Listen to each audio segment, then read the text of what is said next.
My siblings and I were talking about story, and we came up with three conclusions on how to write stories. One is the one where you think about it, you know everything about it, but you never actually write it, which no good.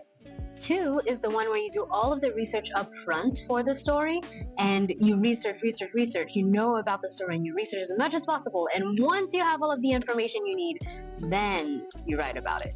I don't love that approach, if I'm gonna be honest with you. I get that research is super important if you have a novel, and the research can influence how you write. So I do think research does need to happen at least a little bit beforehand, but not to the extent of having the whole book finished with the research before you start writing. The approach that I actually agree with is the third one, which is you know the story, you know the characters, you know the feelings that you want to invoke, and so you write it. You know the story, you know everything about it, as much as you can know.